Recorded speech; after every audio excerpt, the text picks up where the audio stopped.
저는 방송국에서 일하는 배우예요. 비록 단역 아르바이트지만 정말 보람차고 재미있는 일이죠. 열심히 꿈을 키워가던 어느 날 단역 배우를 더 모집한다는 얘기가 들려왔어요.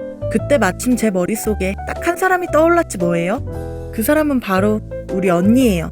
우리 언니가 얼마나 대단한 사람인진 아마 상상도 못하실걸요? 저희 언니는 정말 똑똑하다 못해 천재예요. 놀라지 마세요. IQ가 무려 157이나 된답니다. 학교에서 1등을 놓쳐본 적이 없었다고요. 거기다 얼굴도 얼마나 예쁜지 우리 집안의 자랑거리 그 자체죠. 아무튼 그런 우리 언니는 대학원생인데 마침 여름방학이라 집에서 쉬고 있었던 거예요. 똑똑하고 예쁜 우리 언니가 배우를 하면 정말 대단할 거예요. 저는 언니에게 단역 배우를 해보라고 소개했고 언니도 흔쾌히 해보려고 하더라고요. 자매가 동시에 배우가 되다니 너무 꿈만 같은 일이지 않나요? 그렇게 4개월간 언니는 서울과 지방을 오가며 촬영을 하고 드라마에 출연하게 됐어요. 그런데 언니가 변하기 시작했어요. 언젠가부터 차분하고 침착하던 언니가 뭔가에 쫓기는 듯 불안해했어요. 그리고 점점 퉁명스러워지고 말수가 줄어갔어요. 뭔가 내가 잘못한 걸까요? 그리고 출장을 다녀온 어느 날 언니의 방에서 큰 소리가 들려왔어요. 벽을 치는 소리, 그리고 뭔가를 던지는 듯한 소리. 깜짝 놀라서 언니 방으로 달려가는데 언니가 지르는 비명이 들렸어요. 놀란 엄마와 전 그런 언니를 말리려 했는데 정말 충격적인 일이 일어났어요. 욕이라곤 모르던 언니가 엄마와 저를 향해 우릴 향해 욕설을 하는 거였어요. 심지어 엄마와 절 때리기까지 했어요. 갑자기 언니가 왜 이렇게 된 걸까? 너무 불안하고 두려워요.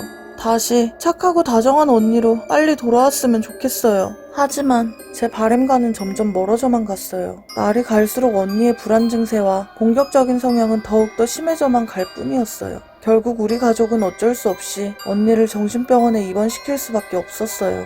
그리고 우리는 귀를 의심해야 했어요. 정신과 의사가 말해준 언니의 이야기는 정말 상상할 수도 없는 충격적인 이야기였어요. 언니가 그간 10명이 넘는 사람들에게 성폭력을 당해왔었다는 이야기였어요. 도대체 왜, 누가? 범인들은 촬영 현장의 담당자들.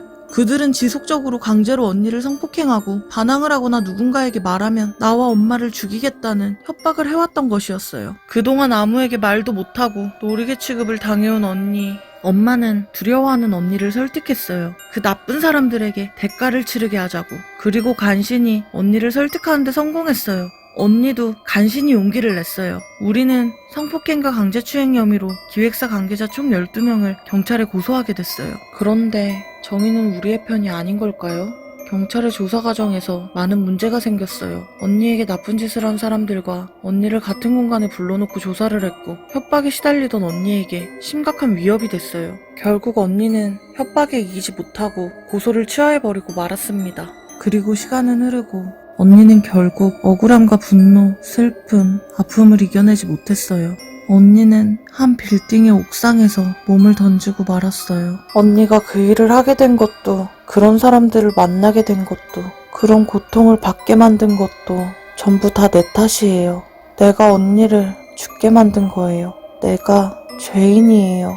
언니, 미안해. 엄마, 미안해. 언니를 그렇게 만들고 나는 도저히 잘 살 수가 없어요.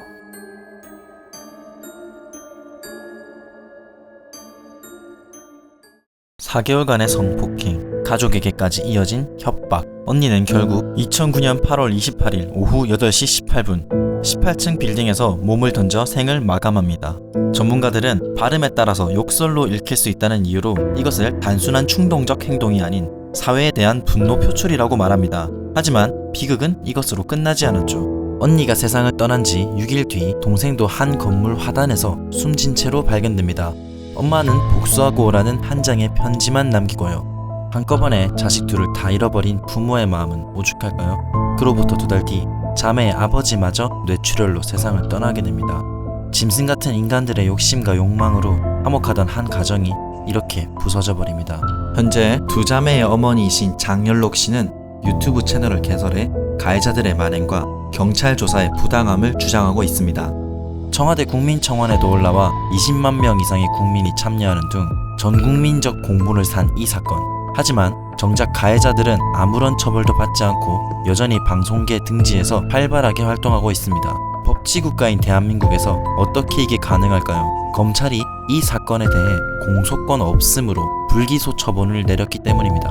가해자들의 협박과 경찰 조사의 두려움에 못 이긴 언니가 고소를 취하했기에 벌어진 일이죠. 홀로 남은 어머니 장현록 씨는 민사로 손해배상 청구 소송을 내지만 재판부에서는 3년이라는 소멸시효가 지났다며 원고 패소로 판결을 내립니다. 하지만 언니의 일기장과 여러 정황 등을 검토한 결과 성폭행에 관한 부분은 재판부도 인정했습니다. 단순히 피해 과대망상으로 작성했다고 보이지 않는다는 것이죠. 그런데 오히려 적반하장으로 가해자들이 명예훼손과 강요죄로 장현록 씨에게 억대 민형사소송을 제기합니다.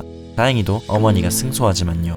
현재 가해자들은 방송국 수목 드라마 반장, 아침 드라마 반장, 11 드라마 반장 등으로 아무 문제 없이 재직 중입니다. 오히려 자신들의 혐의에 대해 그 모녀들이 꽃뱀이라며 부정하면서요.